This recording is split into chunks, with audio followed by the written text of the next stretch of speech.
I used to love our mornings. 2 cups of coffee, one shared smile, and that soft forehead kiss that meant everything was still okay. But lately the rituals had started to fade. The coffee was still there, but the smile was missing. And the kiss?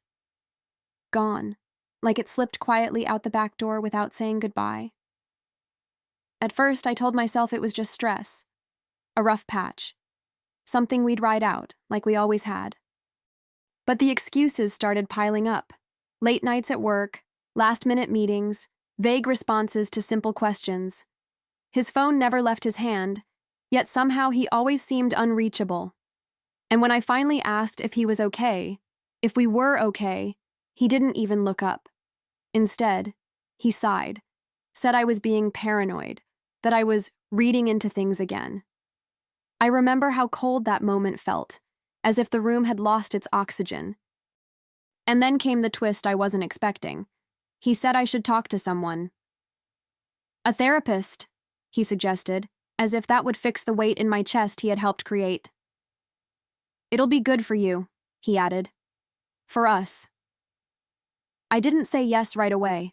I nodded, maybe. Gave him a half smile just to keep the peace. But inside I was crumbling, not just because he thought I was broken, but because deep down I was starting to believe it. Maybe I was too sensitive. Maybe I was imagining things. That's how far I'd drifted from myself. I couldn't trust my own gut anymore. The thought of losing him felt heavier than the thought of losing myself. That's the part I hate admitting.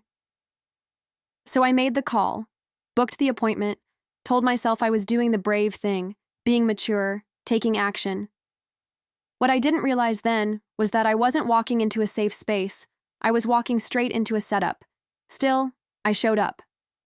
Hair brushed, palms sweating, trying to steady my breathing in the car before going in. I rehearsed my lines like I was preparing for an audition. I just want to understand what's going wrong. I wasn't angry, I was scared.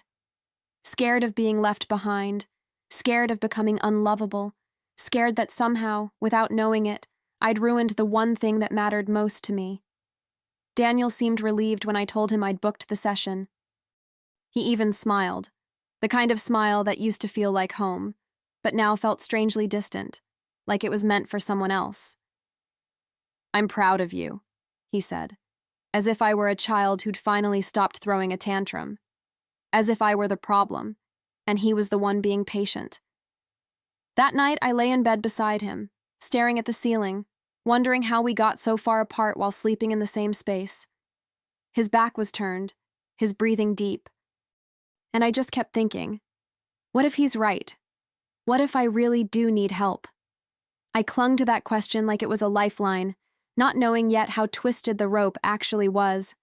By the time I walked into that therapist's office, I wasn't looking for blame. I was looking for hope, a lifeline, a reset, someone to tell me how to fix what I clearly couldn't on my own. What I found instead was a woman who smiled just a little too knowingly when I mentioned my husband's name. Her name was Dr. Elise Harper. Polished, serene, the kind of woman who could make you feel like you were in capable hands before you even sat down. Her office smelled faintly of lavender and old books, calm, curated, like nothing ever went wrong there. She greeted me with that soft, understanding smile therapists must practice in the mirror, and I wanted so badly to believe it was real. I'm glad you're here, she said, with the kind of voice that makes you exhale without realizing you've been holding your breath. And I was glad too, at least for those first 10 minutes. She listened, nodded, asked gentle questions. For the first time in weeks, someone seemed to hear me without dismissing me. It felt like opening a window in a room that had gone stale. But then, something shifted. Subtle at first, the way she leaned forward when I mentioned Daniel. The way she worded her questions, like she already knew the answers. Could it be, she asked, that your fear of being abandoned is coloring how you interpret your husband's behavior? The words were wrapped in compassion, but something about the way she said them made me feel like I'd just failed a test I didn't know I was taking. I remember nodding slowly, even though something inside me flinched. I didn't want to seem defensive. I didn't want to be the woman who couldn't take constructive feedback. But the way Elise phrased things, so calm, so clinical, made it feel like every doubt I had was a symptom, not a reaction. Like maybe Daniel's distance wasn't the problem. Maybe I was.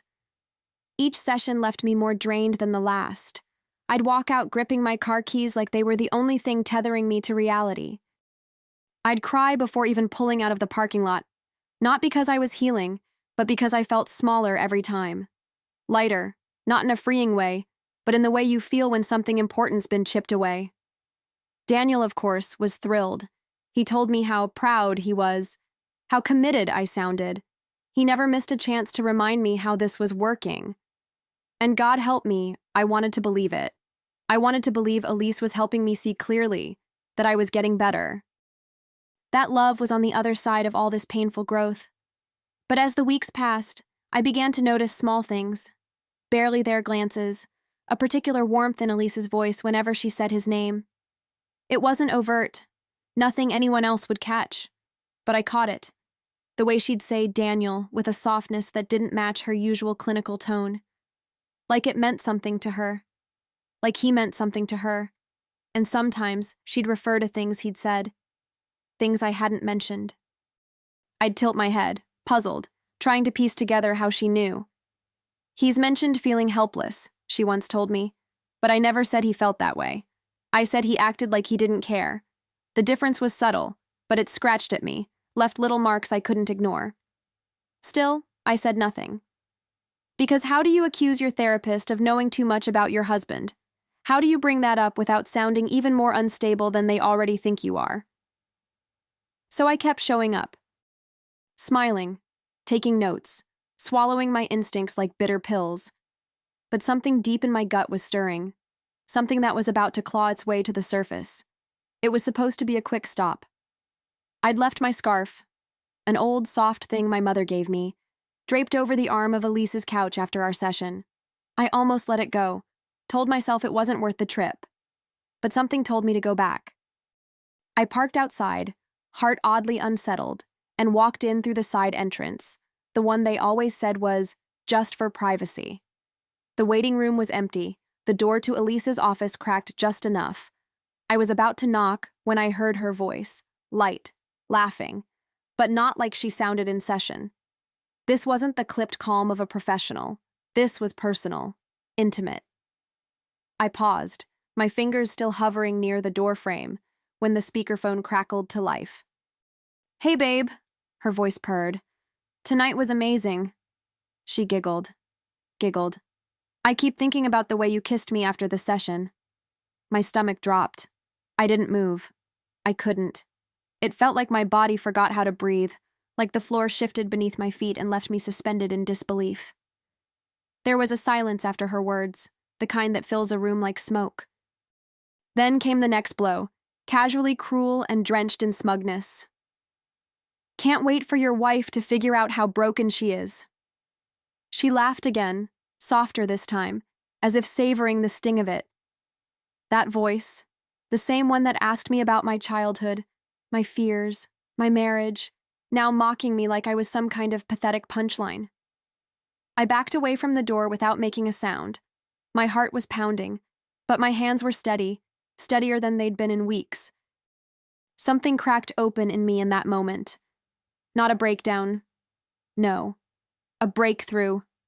The fog I'd been living in, the shame, the self-doubt, the second-guessing, started to lift, and beneath it was something fierce, something clear. I didn't cry, not then. I didn't scream or storm in. I walked out of that office slower than I came in, scarf in hand, head held higher than it had been in months. Because now I knew. Now I saw the whole twisted picture. And the man who insisted I needed therapy? He wasn't trying to help me heal. He was trying to shut me up, and he used her to do it. On the drive home, I didn't blast music or roll down the windows like I usually did when I needed to shake something off. I kept everything quiet, no distractions, just the sound of the road and my own thoughts rearranging themselves. I replayed that voicemail in my head again and again, each word burning a little clearer, a little deeper. My world hadn't just cracked. It had restructured. By the time I walked through my front door, I wasn't the same woman who had been questioning her own sanity. I was still hurt. Yes, still shaken. But underneath it all was something else rising. A quiet, deliberate resolve. They thought I was fragile, unraveling, easy to manage. And maybe I had been, for a while. But not anymore. I didn't confront Daniel that night, didn't scream or throw anything or fall apart in the hallway. Instead, I sat on our couch, pulled a blanket over my legs, and stared at the dark TV screen like it held all the answers. Because now, I wasn't looking for comfort. I was planning. And I was going to make sure the next move would be mine. I knew better than to go in swinging. That would have given them exactly what they expected, a woman too emotional to be taken seriously. So instead, I did what they never saw coming. I played along. I booked another session with Elise. Smiled when Daniel asked how it went. Thanked him. Actually thanked him for encouraging me to keep going. The irony didn't escape me. The next few weeks were performance art. I played the grateful wife, the patient client, the woman just trying to grow. But behind the curtain, I was collecting, watching, waiting, every odd glance, every slip of the tongue, every trace of their carelessness. I logged it all. And slowly, they started to get comfortable again. Confident. Sloppy. I found texts. Not many, they were careful, but not careful enough.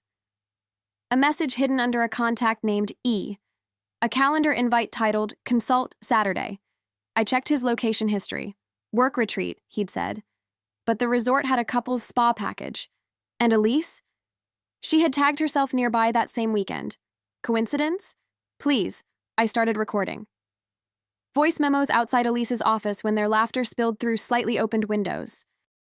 A clipped conversation between them in the parking lot.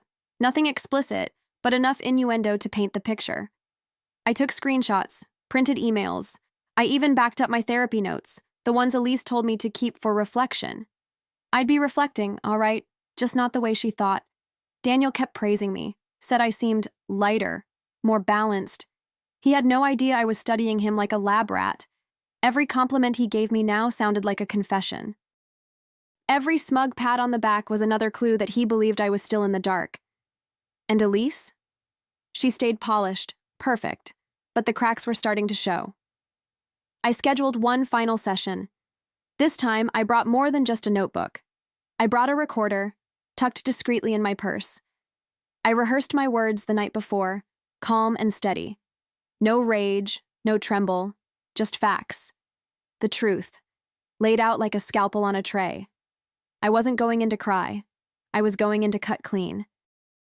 The session started like any other. Elise welcomed me in, that same warm voice, that same performative concern. I sat down, crossed my legs, and looked her straight in the eye. I'd like to talk about boundaries today, I said. Her smile didn't falter, not at first. She nodded, took a breath, reached for her notepad, but I wasn't here for her notes. I've been thinking a lot about betrayal, I continued, specifically the betrayal of professional trust. I watched her blink, slow, measured. Her pen froze in midair. I leaned in just a little. Tell me, Elise, how do therapists usually justify sleeping with their patients' husbands? The color drained from her face so fast it was like watching paint wash off in the rain. She didn't speak. Not a single word. And I didn't need her to. Because by then, every file, every screenshot, every recording had already been submitted. To the licensing board. To her clinic. To the people who do take women like me seriously. I smiled then. Not cruelly, just calmly. Because I finally had my answer. And now, it was her turn to sit in silence. The fallout came quickly. Elise was suspended within days. Her name stripped from the clinic's website, her license under official review. And as for Daniel, well, he didn't handle disgrace quite as gracefully. The day I asked him to leave, he tried to twist the narrative, said he was confused, that he made a mistake, that I was overreacting. But I didn't flinch, not once. He stood in the doorway with a duffel bag, stunned that I didn't beg him to stay. That there were no tears, no pleading, just quiet certainty. "You wanted me to get help," I said, folding a blanket over the arm of the couch. "So I did. And you're right. I see things much more clearly now." I didn't raise my voice. I didn't need to. The truth was loud enough on its own. He left with his pride crumpled and no one waiting for him on the other side. Elise had vanished, ethically disgraced and unemployable. And I had my space back, my peace. The silence he used to weaponize now felt like music. It turns out sometimes healing doesn't start with a revelation. Sometimes it starts with a locked door and no one on the other side of it. I found a new therapist, one I chose for myself. No referrals, no mutual ties, just a quiet woman with kind eyes and no hidden agenda. Our first session was different. No soft manipulation, no gaslighting dressed as guidance. Just space. Space to breathe, to unravel, to rebuild without shame. For the first time, I didn't feel like a project. I felt like a person. She didn't rush me, didn't try to patch me up in 50 minutes. She just let me talk. About the lies, the weight I'd carried, the months I'd spent doubting my own reality. And when I laughed at myself, called myself stupid for not seeing it sooner, she stopped me. "You weren't stupid," she said. "You were trusting. That's not the same thing." And just like that, I exhaled. There was no grand epiphany, no slow motion moment of transformation. Just a softening, a loosening, like finally taking off a pair of shoes that had been pinching for years. Healing didn't come all at once. It came in layers, in conversations, in quiet dinners alone, in moments of stillness where I didn't feel the need to apologize for existing.